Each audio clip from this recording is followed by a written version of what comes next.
Muito bem, galera. Quero agradecer aqui demais a audiência de vocês no programa passado da Marta Rocha e pedir para vocês se inscreverem aqui. Clica aqui no sininho para receber notificação do canal e curta a gente. Tá legal? Valeu, um grande abraço.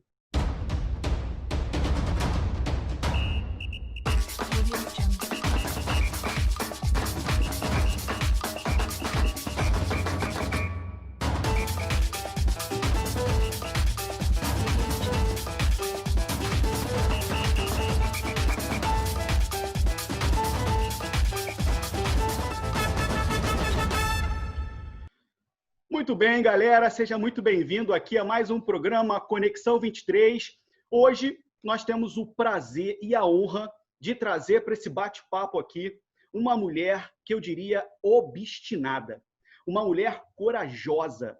Foram 23 anos de magistratura que foi jogado para o ar para poder concorrer ao mandato eletivo, para poder fazer, como ela mesma diz, a justiça social. Então, tenho a honra aqui de receber a ex-juíza, doutora Glória Heloísa. Seja muito bem-vinda aqui, doutora. Nós estamos aqui abertos para bater esse papo. Seja muito bem-vindo aqui. Olha, eu que quero agradecer essa oportunidade de estar conectada com vocês e com o público de vocês, não só para aprender, mas para partilhar experiências e fazer algumas reflexões sobre coisas tão importantes na nossa cidade. Eu agradeço e a honra é toda minha, tá? Que maravilha, que maravilha. Todos nós aqui estamos muito felizes, né, de poder bater esse papo com você. Aí, às vésperas de um pleito eleitoral, aí a gente está muito feliz de ouvir você, ouvir suas ideias, saber o que você pensa para a nossa cidade. E aí eu obviamente, que estou aqui na condução desse barco, vou hoje, nesse programa, né, vou começar a perguntar. Depois eu vou abrir aqui para a galera poder perguntar, que eles estão também aqui ávidos por perguntar, né? Então eu vou começar com a minha pergunta, que é a seguinte. Eu sei que você atuou durante muitos anos na questão da infância e da juventude. Era a sua especialidade até você pedir a exoneração da magistratura. E aí você tinha uma visão dessa questão da infância e da juventude de um lado. Você via pelo lado do judiciário, que é um lado mais passivo, é um lado que espera ali a ação e vai conforme a coisa vai andando. Agora, você está se candidatando à prefeitura, né? A prefeita da cidade do Rio de Janeiro. E aí você vai ter uma outra visão dessa questão da infância e da juventude, com contato direto com o conselho tutelar e essas crianças que ficam na rua. Qual é a sua ideia para lidar com essa relação com o conselho tutelar e essas crianças que ficam na rua, no sinal, abandonadas? Como é que você pensa? Qual é a tua ideia de plano de governo para abraçar esse pessoal e a sua relação com os conselhos tutelares? Então, primeiro eu queria fazer alguns ajustes aí na sua afirmação e até deixar muito claro que eu não joguei para o espaço 23 anos de trabalho, né? Na verdade, como a vida é muito cíclica, eu resolvi encerrar um ciclo de trabalho justamente por conta desse contato com a infância, com a juventude, com os idosos também, e muito em função daquilo que eu vivenciei 23 anos de carreira. E aí, eu nunca fui uma juíza de gabinete, eu sempre fui ligada a 520, não é nem 220, é 520 mesmo. E eu tinha o costume, o hábito, desde a época em que eu era juíza do interior, de ter uma extensão do meu gabinete nas ruas. Então, eu sempre saí do gabinete para conversar com as crianças, com os adolescentes, com o conselho tutelar, porque eu sempre entendi que a justiça da infância e juventude, aliás, o juiz da infância e juventude, não pode ser esse juiz clássico, inerte, de permanecer no seu gabinete e esperar as demandas. Muito pelo contrário, o juiz da infância e juventude precisa ser proativo, o que não tem nada a ver com judicialização. Tá? Então, a minha proatividade me fez, durante todos esses anos, vivenciar na carne, né, todas as mazelas que a infância e a juventude e os idosos também estavam experimentando. A gente sempre soube que infância e a questão do idoso, de uma certa forma, sempre foi um setor muito esquecido, muito embora a gente entenda que, dentro de um contexto de Brasil, a infância, o público infantil e aí juvenil, podemos falar assim, representa do nosso futuro. Então, eu trabalhei com a melhor parte do judiciário, eu trabalhei com o futuro. E aí eu tenho muitas ideias com relação a essa pasta, né, de conselho tutelar, porque ele faz parte fundamental da rede de proteção da infância, da rede de proteção desse público juvenil. E a Constituição Federal, inclusive, garante isso, né? Defensoria Pública, Ministério Público, Conselho Tutelar, juiz, faz parte de um sistema de proteção integral, de dever de proteção integral e de prioridade. Então, em primeiro lugar, quando a gente fala em Conselho Tutelar, eu sempre falei nas palestras que fiz, participei da capacitação do conselheiro agora, quando houve a nova eleição, que eles estão na linha de frente da batalha. É como se eles fossem assim, a emergência do hospital. E há necessidade de um vínculo de confiança entre a comunidade, por isso eles são escolhidos, e efetivamente as famílias. Então, o meu primeiro objetivo é desconstruir a ideia de que o conselheiro tutelar vai abordar essas crianças, essas famílias que estão em situação de vulnerabilidade para punir, para levar para o juiz. Levar para o juiz é a porta da esperança, digamos assim, é a porta da inclusão de todos os serviços públicos essenciais que não funcionam. Então, o meu amor por toda essa questão, pela juventude, pelo futuro da nossa nação, do nosso estado, da nossa cidade, foi que fomentou essa ideia de efetivamente deixar, eu não gosto de falar deixar, mas encerrar o ciclo da magistratura, porque eu fui muito feliz, e vir para a seara da política. Muito cansada dessas gestões, e eu falo gestões passadas, não me refiro a 4 anos, falo de todas as gestões, que nunca teve esse olhar de capital humano, capital social e de futuro. E foi por isso que eu resolvi sair, porque eu construía política pública diante da omissão estatal. Eu tinha que garantir cada creche, eu tinha que garantir o primeiro emprego do jovem aprendiz, eu tinha que garantir, por exemplo, um abrigo para a família, a população de rua, que sempre esteve na invisibilidade. E o Covid, hoje, 19, essa pandemia, tem um lado negativo que ceifou as vidas, mas tem um lado positivo porque desnudou as nossas fragilidades. E aí eu falo todas as fragilidades enquanto ser humano e enquanto cidadão. E essa, digamos assim, essa fragilidade, ela precisa ser enfrentada. Então, hoje, todos os gestores, todas as pessoas vão ter que aprender a conviver com aquilo que ninguém via. Não dá mais para viver a síndrome dos olhos secos. A gente tem que colocar os óculos, utilizar a lente certa da observação e cuidar do nosso futuro. E o nosso futuro está nas nossas crianças e nos nossos adolescentes. Com certeza. A gente também pensa assim, acho que o futuro está ali, é ali que a gente começa a construção. Mas, Glória, eu vou aproveitar que você falou sobre essa questão da magistratura, que você, de fato, abriu mão, vamos dizer assim, fechou um ciclo da sua vida e está iniciando um outro ciclo, fazendo política pública do outro lado agora do outro lado, do lado da gestão mesmo. Exatamente. Vou aproveitar esse gancho aí e vou abrir a pergunta para o professor Rafael Mendonça, que quer saber... Pega leve, Rafael! Ele quer Vamos que vamos!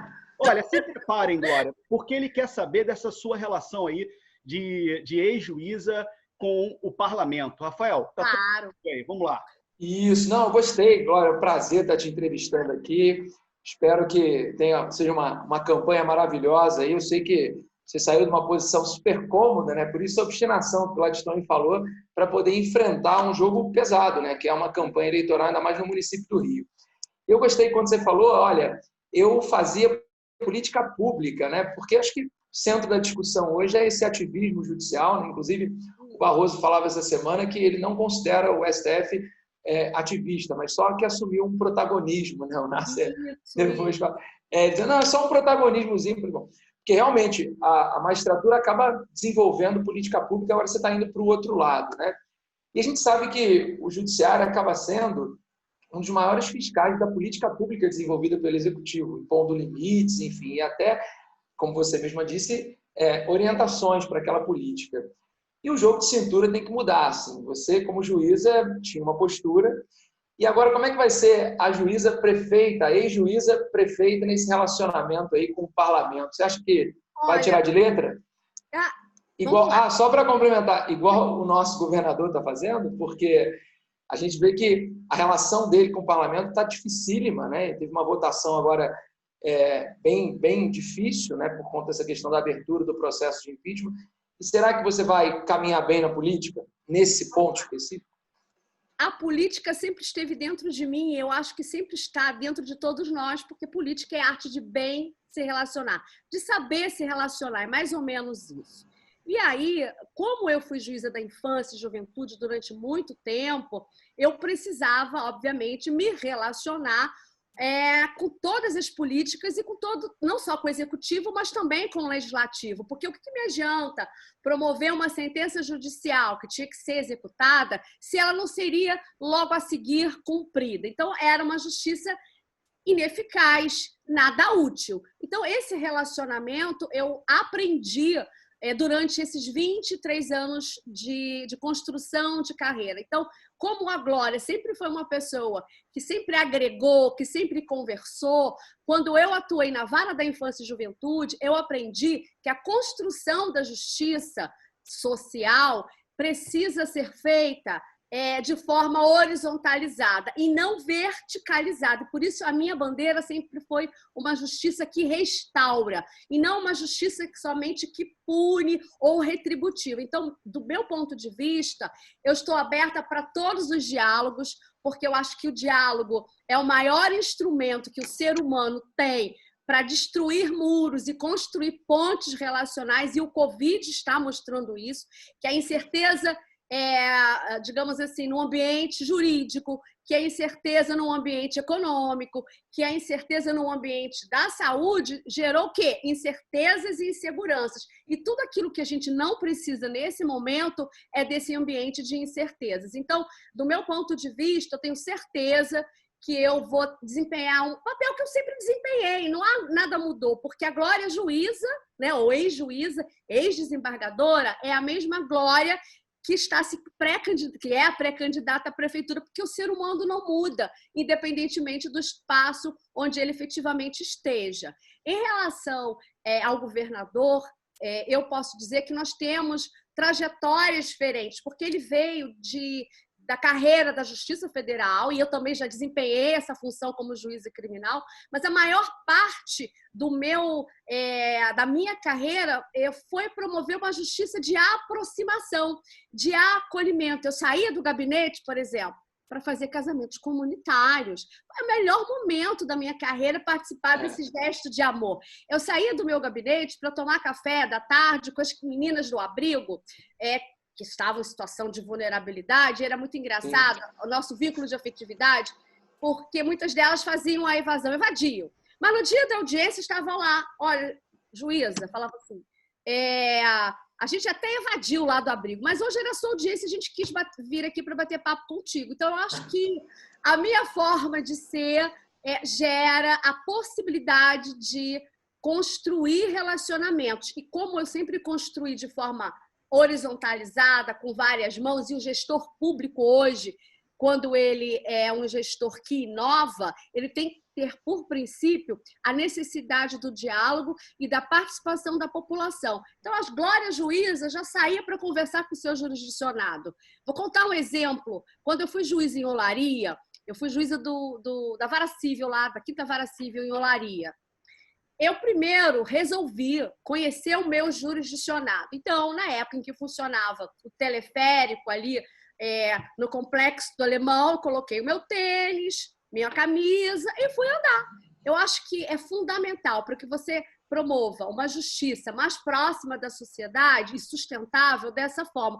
E na política, da mesma forma, o prefeito tem que sair do seu gabinete, ir nos bairros, conversar com toda a população, e a gente sabe que os bairros têm identidades diferentes, culturas diferentes, para conhecer e resolver tudo da melhor forma possível, mas o povo precisa participar. E para participar, ele precisa ter esse canal de abertura, entende? Então, eu acho que isso vai ser muito fácil para mim, porque eu sempre fui assim.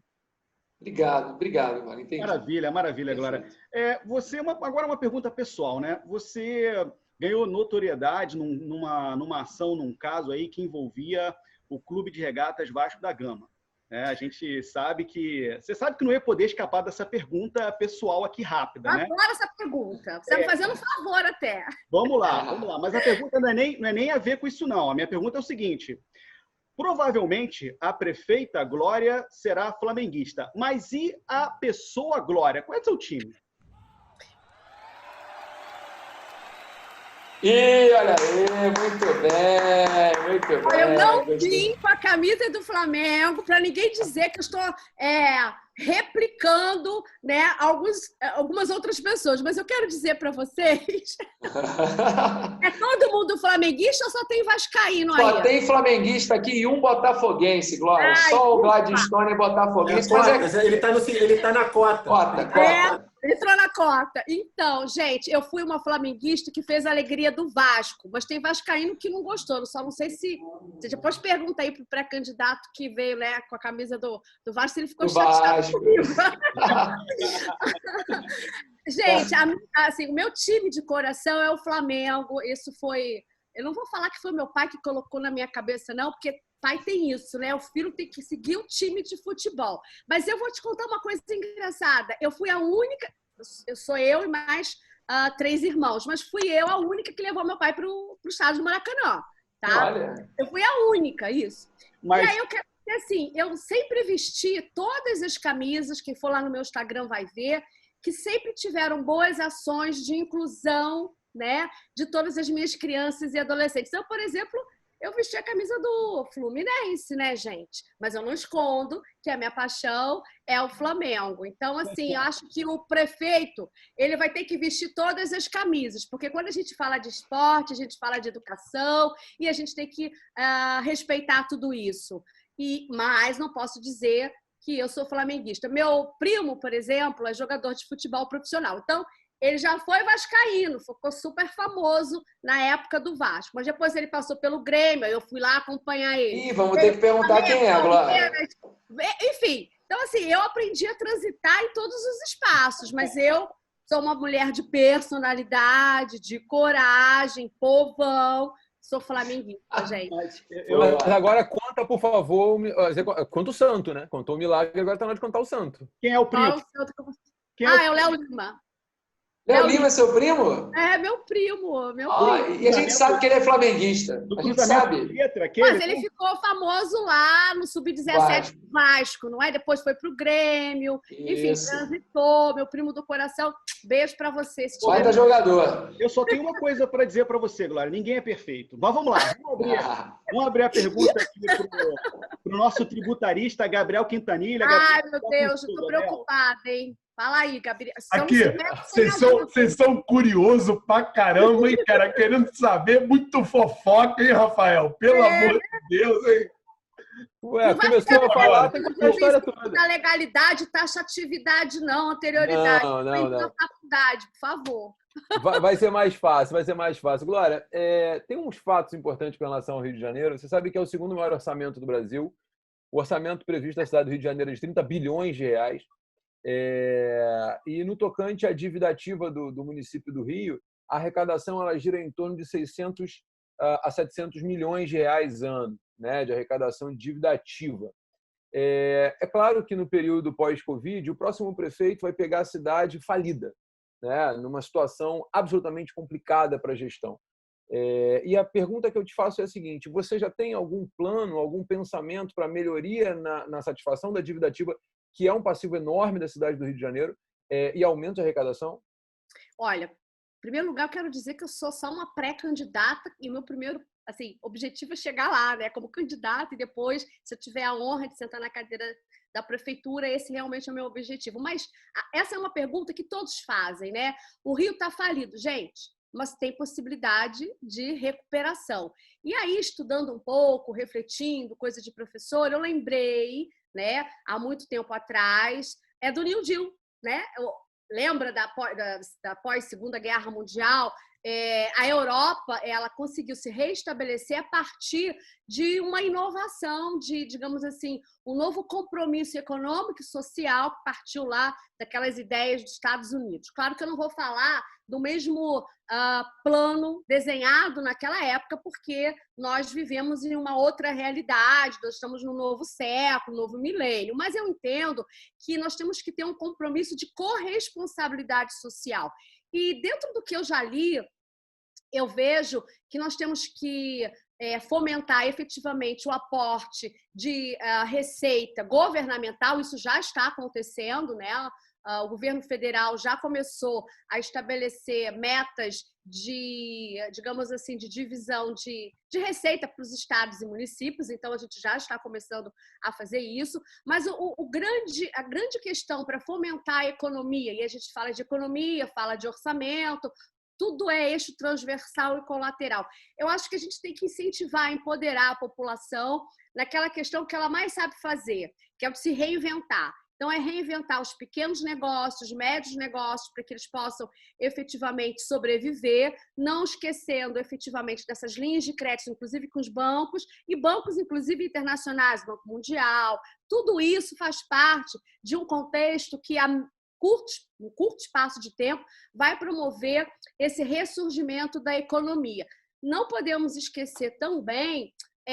e aí, quando eu falo de economia e orçamento, a gente está falando também de geração de renda e emprego. Então, a gente tem que fomentar o turismo, a gente tem que fomentar a cultura, negócios digitais, nos utilizarmos da tecnologia e, sem dúvida, quando você fala de orçamento dentro da sua casa, quando você passa por um problema financeiro, o que você faz? Enxuga a despesa, né? E prioriza aquilo que você efetivamente deve pagar. Eu não estou falando de contingenciamento, não, nesse momento. Eu estou falando efetivamente de inovar, construir uma nova gestão qualificada, com um suporte técnico e político, para apresentar projetos técnicos que viabilizem esse aporte financeiro. E mais do que isso, é trocar, digamos assim, a despesa, criando uma nova receita, mas sem aumentar impostos. Então, é uma dificuldade? Mas eu só posso te responder com precisão a partir do momento que eu tiver os números exatos, porque a gente sabe que o próximo gestor vai executar o orçamento, né, que o gestor atual deixar. Então, assim, a gente vai ter que fazer, não vou falar mágica, porque mágica dá ideia de ilusão, mas a gente vai ter que efetivamente construir junto com a sociedade essa nova plataforma de se reinventar. E se em 1929, sem tanta tecnologia, eles conseguiram, ou seja, a humanidade conseguiu, eu tenho certeza que hoje nós conseguiremos nos reinovar e passar por essa crise que é difícil, mas tem solução. E aí isso me lembra o samba enredo para 2021, você já até riu, né, Paulo? Que é da campeã da Viradouro, uma escola, não é a Viradouro de coração, mas se eu puder, eu vou desfilar em todas elas, que é assim, não existe tristeza, né, que possa superar tantas alegrias, é mais ou menos isso. Então, eu acho que esse momento de tristeza, ele vai ficar para trás, desde que nós tenhamos um compromisso social para que a gente possa vir a se reerguer. Então, eu tenho muitas ideias, mas elas só posso colocar em efetividade a partir desse momento aí, que é o momento de entender os números. Mas tem muitas coisas que podem ser feitas.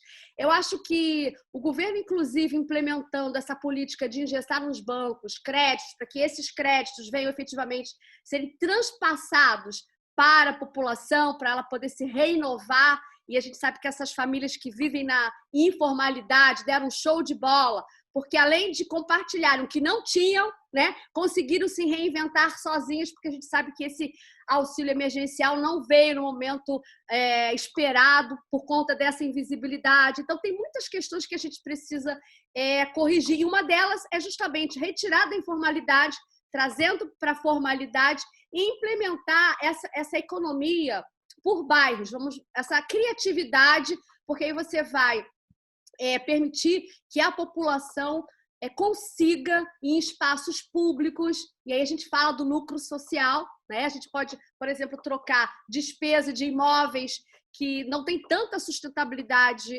social e permitir que essas pessoas possam utilizar esse espaço público. E a gente pode falar de uma concessão de uso, e isso vai enxugar a minha despesa, vai, digamos assim, melhorar um pouco a receita e vai permitir que o cidadão, que é empreendedor, autônomo, possa realmente se reinventar e ressurgir. Pequenas profissões, a costureira, a boleira, o alfaiate, enfim, tantas possibilidades, e a gente tem que usar a tecnologia, por exemplo, o WhatsApp, né? Foi um grande instrumento. Então, a gente pode pegar Sebrae, Firjan, empreendedor, empresário, sociedade civil junto, aporte financeiro internacional, governamental. Existe um leque de possibilidades. E eu, quando era juíza, eu pegava o Pires, gente, né? Ia batendo em todas as portas para construir aquela política pública que era ineficiente e ineficaz, como, por exemplo, vamos nos mobilizar para distribuir kit de higiene para as crianças que estão nos abrigos. Então, foram tantas as mazelas. Então, isso eu acho que o novo gestor precisa fazer, sair da cadeira, do seu gabinete e pedir para todo mundo, para poder sanar essas necessidades aos poucos. Buscar essas parcerias, né, buscar incrementar. Público e privado, parcerias públicas e privadas que sempre existiram e vão continuar a existir. Mas para dar sustentabilidade, eu acho que a gestão hoje precisa ser profissional, qualificada, sustentável no sentido de dar continuidade, nada de coisa mirabolante. O Rio precisa funcionar. E ele vai funcionar. Então, nada de promessa que não possa ser cumprida, porque a população não aguenta mais. Então, vamos começar assim de pequeno, porque pequenos gestos geram grandes oportunidades. E só para falar assim de uma forma muito otimista, apesar dessa retração na economia, o PIB caiu, a gente sabe que 70% mais ou menos do PIB, o setor de serviços é o que efetivamente fomenta. O agronegócio, houve uma retração, mas não ficou no negativo. Então, talvez essa seja uma possibilidade da gente fomentar o agronegócio e tantas coisas, feiras populares, turismo não de passeio, mas turismo de negócio é uma grande sacada. O cinema, audiovisual e tanta coisa, gente. Glória, você falou em agronegócio aí, né? Então eu vou abrir a pergunta para o professor Paulo Nasser, que é o nosso pecuarista, né? Mas antes, eu quero te fazer uma outra pergunta pessoal. Nascida e criada em Jacarepaguá, mas qual é o lugarzinho do Rio que mexe com o seu coração? Qual é o lugar assim que você acha mais bonito no Rio de Janeiro? Ai, gente, o Rio de Janeiro é lindo. A cidade é maravilhosa. Eu acho que todos os bairros têm o seu encanto e eu gosto de tudo. O que mexe mais no meu coração? Eu gosto de surfar, né, gente? Então, praia. Pronto. E aí eu uso todas as praias, né? A gente fala, por exemplo, da Prainha, Praia do Recreio, Grumari, Copacabana, mas não consegui pegar onda lá não, tá, gente? Eu peguei lá no peixe do Porto Eu pensei que você fosse falar a Gávea. Graças a Deus não falou isso, né? Mas... Gávea é legal também. Tudo assim, eu gosto de tudo. É igual assim, Glória, qual é o seu melhor perfume? Gente, eu gosto de todos. Eu gosto de tudo que é bom e que me dá prazer e que me deixa entusiasmada. Enfim. Bom. Nasser, é contigo, Nasser. Vamos lá, Glória. Mais uma vez, agradecer aqui a sua presença. Está sendo muito produtivo esse bate-papo. E como eu sou professor de constitucional, a minha pergunta vai para o lado da ciência política. Ai, meu Deus. Olha, foi coisa da infância, gente. Fica tranquila. A classificação de um conservador, que é aquele político que é contrário às reformas, e pior, eu acho que conservador é aquele que acredita os grandes males da humanidade nas mudanças de hábitos que tradicionalmente foram incorporados aí à história de vida de algumas categorias. O PSC, o seu partido, se classifica como partido, é o Partido Social Cristão, se classifica como partido liberal conservador. A minha pergunta é, por que você escolheu o PSC? Se você acha que as diretrizes partidárias influenciarão na política que você fará, e se você se considera uma conservadora? Pensei que fosse mais difícil essa pergunta. Olha só, eu não sou uma pessoa... Eu não vou dizer que eu sou conservadora. Eu tenho princípios, até porque eu sou cristã, tá? E aí uma das respostas passa muito por esse viés de fé, mas eu já digo que religião e política não se confundem, né? Então, o gestor precisa entender que o Estado é laico e ele precisa administrar para todos. Da mesma forma, eu, enquanto juíza, né, sempre tive a minha fé e falava assim, distribuir a justiça para todos. Então, é mais ou menos isso. Como você mesmo falou, e o Filipe, né, iniciou, disse que eu sou uma mulher, assim, acho que foi audaciosa, foi isso que ele falou? Enfim. Corajosa. Então, obstinada. Eu acho que essas diferenças, elas existem em qualquer partido. Eu tenho os princípios básicos do partido, mas todos nós nos respeitamos e eu tenho responsabilidade com a minha pré-candidatura, com os meus ideais, com os meus pensamentos, e eu tenho essa independência. Mas, como em qualquer outro partido, nós temos uma base. E a base pela qual eu sempre procurei, apesar dos outros convites, foi efetivamente a base que protege a família, sabe? Família, que não exclui absolutamente ninguém. Então, com base nessas filosofias, é que eu tive a iniciativa de aceitar esse convite de me filiar a esse partido, além da questão efetivamente religiosa. Mas eu não sou uma tradicional da época de Lutero, entende? Aliás, adoro hinos luteranos, adoro a história de Lutero. Eu sou Glória Heloísa, uma mulher carioca, que tem a sua fé com Deus, que pensa, raciocina, que tem DNA próprio, e eu fico muito feliz do partido ter me aceitado da forma que eu sou. Tá bom? Maravilha, muito bem, muito bem. Aí é uma questão de filosofia política, enfim, uma questão. Eu também achei que o professor Paulo Nasser fosse pegar mais a questão filosófica, indo lá para Lutero, mas não, ele foi... Não, a gente combinou antes, imaginei. Bom, agora eu vou abrir para o nosso último professor aí te perguntar, Glória, e depois eu fecho, né? Mas, professor Rodrigo Belo, por favor, pergunte para a doutora Glória Heloísa aí, vamos lá. Ô, Glória, tá gente, fala assim para Glória, né? Glória Heloísa. Glória. Agora é uma alegria a gente estar te recebendo aqui. E a gente está, como você sabe, recebendo, né, os pré-candidatos à prefeitura aqui do Rio. Muito legal. Então, a gente entrevistou a Marta Rocha, delegada, mulher também, que vai ser candidata a prefeita. E parece também que a Benedita, né, pelo que a gente está observando aí, também vai se candidatar a prefeita pelo Partido dos Trabalhadores. Eu tenho, na verdade, assim, uma pergunta muito tranquila. Você acha que a Glória vai se apresentar como prefeita como uma mulher? Ela vai se apresentar como prefeita como a juíza, porque a gente sabe que hoje o eleitorado busca isso também? Ou o eleitorado vai buscar a Glória como uma pessoa que não é da política, o verdadeiro outsider? E aí, como a pergunta é tranquila, eu já vi que você gosta de carnaval. Glória, o que você acha do nosso carnaval? Eu acho maravilhoso. Pensei que você ia perguntar se eu sabia sambar, né, gente? Não, porque eu já tive a oportunidade de ser diretor de uma escola de samba e eu cuidava bem pertinho dessa questão das crianças desfilarem nas escolas. E a gente tinha que ficar lá na vara da infância e da juventude, ali do lado do sambódromo. Trabalhei lá, né? Na segunda vara da infância e juventude. Isso. Doutor Pedro dava palestra para a gente cuidar das crianças, aquela toda.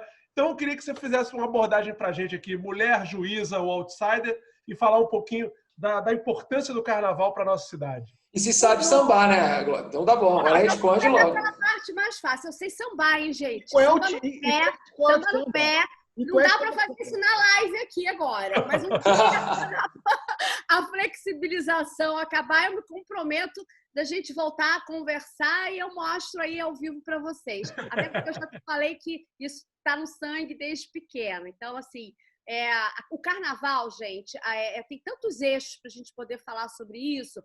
é um grande espetáculo mundial, é a porta de entrada da cidade do Rio de Janeiro para o turismo, do Brasil. Então, ele precisa ser realmente valorizado, não só pela questão, digamos assim, da economia e da geração de emprego e renda, porque a gente sabe que impacta muito, né, durante o ano, quantas mãos, né, de mulheres e homens trabalham para nos proporcionar esse grande espetáculo que nos dá essa visibilidade internacional. Então, o Carnaval, assim como todos os demais eventos, precisam ser valorizados, porque atrás desse grande evento tem pessoas que trabalham muito e se esforçam, tem a necessidade da gente fomentar a cultura e a arte de um modo geral. Então, o Carnaval, para mim, assim como o Rock in Rio, assim como o Réveillon, assim como as festas juninas, assim, por exemplo, como lá aquele baile do Passinho, lá no Dutão, né? Lá em Madureira, legal.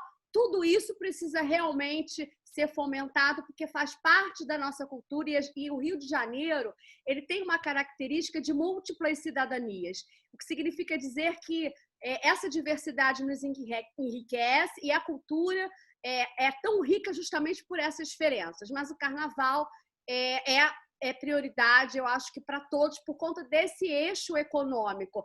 Acho, salvo engano meu, nós tivemos, eu estou pegando aqui, 4 bilhões, né, de receita no Carnaval de 2020, e mais de 10 milhões de pessoas transitando. Então, assim, não dá para negar que digamos assim, um grande evento que precisa ser fomentado e valorizado. Mas eu sinto falta, por exemplo, das rodas de samba, né, durante o ano. Então, a gente precisa modelar melhor isso, a bossa nova, todos os ritmos musicais.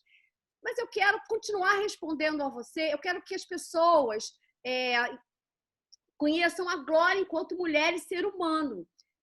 Como o novo é muito legal, o novo gera a possibilidade de esperançar, deixar as coisas antigas para trás, porque a gente não pode ser âncora fica lá parado, né? A gente está em movimento, a nossa cidade é orgânica, as pessoas se movimentam, e eu preciso que todas essas pessoas me conheçam para que eu possa me relacionar com elas e elas entenderem que a Glória não vai ser a juíza, né? Porque eu sempre tirei a minha toga e me relacionei com a população. Então, não é a juíza Glória que estará, se Deus permitir, e eu conseguir me tornar candidata e conseguir fazer com que as pessoas confiem na pessoa da Glória, sentar lá naquela cadeira da prefeitura. Eu quero que as pessoas me vejam, sim, como uma mulher, mas eu não faço essa dicotomia homem-mulher, porque eu acho que o ser humano tem habilidades próprias, potenciais. Eu sempre disse, podemos ocupar o espaço que efetivamente nós desejamos. E o novo é muito legal, né? Sai da coisa antiga, sai daquela situação, digamos assim, que já não deu certo. Vamos tentar, vamos ter esperança. Eu sei que as pessoas têm medo de mudar, mas quando a mudança vem, ela é super assim, bem-vinda. E é isso que eu pretendo fazer. Eu pretendo ser a Glória, proativa, com vontade de trabalhar, ligada a 520, que sai do seu gabinete para conhecer as realidades, mas mais do que isso, que não manda fazer, que faz acontecer. É mais ou menos isso. Todo mundo falava assim, poxa, você não manda o teu secretário fazer. Eu não gosto de falar a palavra manda, não, né? Não delega. Vou ajustar isso aí. Não delega a função. Você delega e faz também junto. Então, eu sou parceira. Eu quero que as pessoas... Olha, ela é parceira. É isso. É isso que eu quero que as pessoas... E eu quero fazer diferença, impactar mesmo. E esse foi o propósito. Que as pessoas conheçam o meu coração, meu estilo de ser. Falo a beça. Mas eu tenho digamos assim, boas ideias. E mais do que isso, a gestão que eu pretendo fazer, se eu me tornar candidata e prefeita, vai ser uma gestão com tomada de decisão. E o que é tomada de decisão? Há vários braços. Eu quero a população perto de mim. É isso. Deu para perceber que você gosta do Rio, e é carioca mesmo. É isso aí. Na gema! É isso aí, isso é muito bacana. Olha, a gente tá precisando é inegável que a gente precisa, eu já falei isso em outros programas, a gente precisa de amor no Rio de Janeiro. Isso porque aí. eu não tenho problema nenhum em falar, o nosso atual prefeito, a impressão que dá é que ele não gosta da cidade. A impressão é que o prefeito do Rio que não gosta de carnaval não pode dar certo, né, gente? Pressão baixa, pressão baixa. vamos falar assim, o amor é o único sentimento, tá? Que é capaz de unir pessoas de todo mundo, independentemente das suas diferenças culturais, das suas diferenças raciais, e que permite que as pessoas se unam. Então, tudo na vida precisa desse sentimento verdadeiro, que é o amor. Tudo que eu fiz na minha vida, eu sempre amei. Eu amei a magistratura e dei sempre o meu melhor. Onde quer que eu esteja, no espaço que eu tiver, o meu sentimento vai ser esse, de amar aquilo que eu faço. Porque aí fica leve, gente. Quando você ama aquilo que você faz, fica muito leve. Isso é verdade. Nasce, você ia perguntar alguma coisa ou não? Não. Eu ia comentar o que o Rafael comentou. Carioca. Maravilha. Bom, uma última... Desculpa, Nassi. Mas porque só tem... Peraí, agora eu vou perguntar. Posso perguntar ou só vocês que perguntam? Não, você fica à vontade, a casa é sua. Quem não é carioca? Fica mais fácil aí. Oi? Todo mundo é carioca? Quem não é carioca? Todos somos cariocas da gente. Então tá bem. Um niteroiense. Temos um niteroiense. Coisa de bairrismo, né? O pessoal fala de Niterói que é a melhor cidade, que tem uma visão melhor. Enfim, mas deixa isso pra lá. Aliás, eu e Nasser... Eu durmo em Niterói. Eu durmo em Niterói. Eu amo Niterói. Tem bons amigos lá. Tá? Um beijo pra vocês de Niterói. Niterói é uma cidade judiciária, Glória. O judiciário está aqui. O presidente... Glória, somos vizinhos de você, Jacarepaguá, 2 tijucanos aqui, ex-tijucanos, né? Que é Jacarepaguá e Tijuca. Tá falando que eu sou da Tijuca e o outro é da Barra da Tijuca. Vamos parar com isso, né? De bairrista. A cidade é integrada, não tem cidade partida, né? Não tem asfalto e favela, todo mundo junto. É isso Glória, eu não podia encerrar essa entrevista sem te fazer uma pergunta. Você falou de amor e todos nós aqui amamos a docência. Todos nós somos professores e amamos a docência. E eu sei que você também é professora. Então, assim, a última pergunta para a gente fechar nossa entrevista de hoje, nosso bate-papo aqui. O que você pensa em relação à educação aqui como prefeita, uma vez eleita? O que você pensa em fazer e mudar alguma coisa em educação?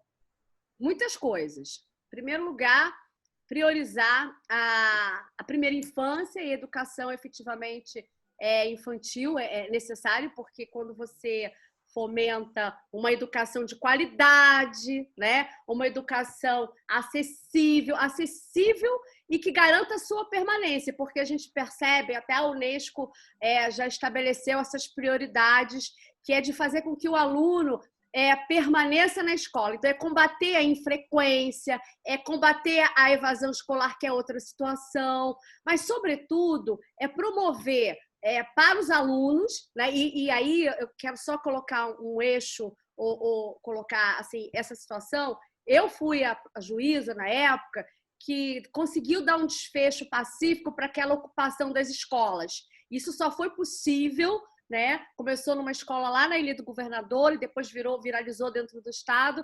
E eu, por conta dessa bandeira, até ganhei o título de embaixadora da educação. Então, obviamente que essa é a minha bandeira, porque quando você fala de educação, você fala de um viés importante, que é você plantar a sementinha, né?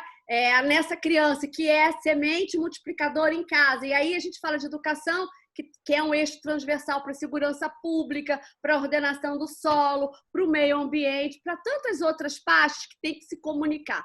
Essa realmente é uma bandeira minha. Mas eu acho que a inclusão é fundamental. E a gente, quando fala de inclusão, eu estou falando da inclusão de acessibilidade. Eu fui presidente da Comissão de Acessibilidade. Então, eu quero que todas as crianças, todos os adolescentes tenham realmente o acesso efetivo universal da escola, do ensino fundamental e pré-escolar. E aí eu falo de acesso, não é só na vaga. Por exemplo, eu vejo que acho que eu não conheço nenhuma escola municipal que tenha um tradutor em Libras. Não conheço. Eu não conheço escolas municipais, não sei. Vocês vão me corrigir aí, porque eu estou estudando. Gente, é fundamental. E eu vi que quem era deficiente era eu, porque eu tive que fazer uma reunião por conta dessa presidência que eu, enfim, ocupei o espaço lá no TRE, e aí eu chamei o diretor do INES, do Instituto Nacional de Surdos, para poder fazer essa reunião.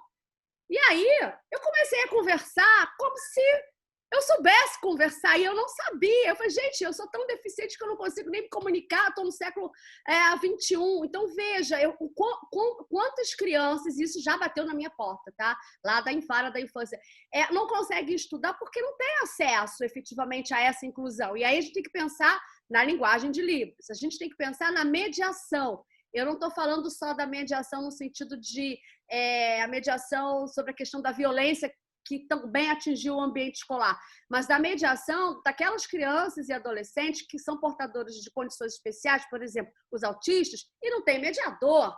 Né? O mediador é só para, efetivamente, aquela criança que estuda em colégio particular, ou seja, com uma renda melhor.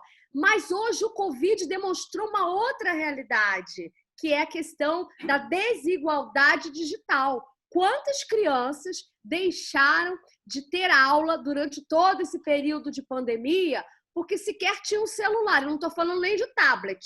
E não foram crianças, professores também. Então, nós temos uma educação de qualidade, nós temos que priorizar o professor e temos que priorizar todos os instrumentos que serão capazes de garantir esse direito que a Constituição há 32 anos fala. O Estatuto da Criança e do Adolescente, um dia foi adolescente e hoje é um adulto mal compreendido, porque ele já atingiu a maioridade. E lá se fala educação de qualidade próximo de casa e para todos. E aí, quando a gente fala educação de qualidade, a gente tem que pensar nesses instrumentos todos que viabilizam esse acesso, essa permanência, diminuir a repetência, porque o pior índice na educação, infelizmente, é da nossa cidade do Rio de Janeiro, e isso precisa mudar, porque eu quero um país desenvolvido, e a bandeira nacional fala ordem e progresso, e só se tem progresso quando se tem uma educação de qualidade para as nossas crianças, futuro das nossas gerações. Isso é um compromisso para o futuro,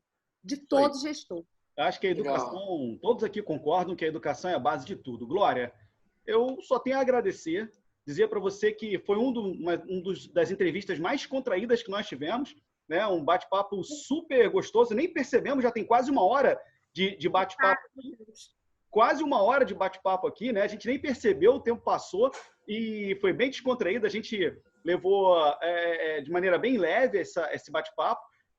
Eu torço muito para que você faça uma campanha, e aí já na fase de campanha, uma campanha maravilhosa, que dê tudo certo, que as coisas boas aconteçam. Enfim, todos nós aqui temos o mesmo pensamento. A ideia é levar informação para o nosso público, que é formado basicamente de alunos e pessoas ligadas à área do direito, né? Então, eu acho que vai ser muito interessante as pessoas conhecerem um pouquinho mais, né?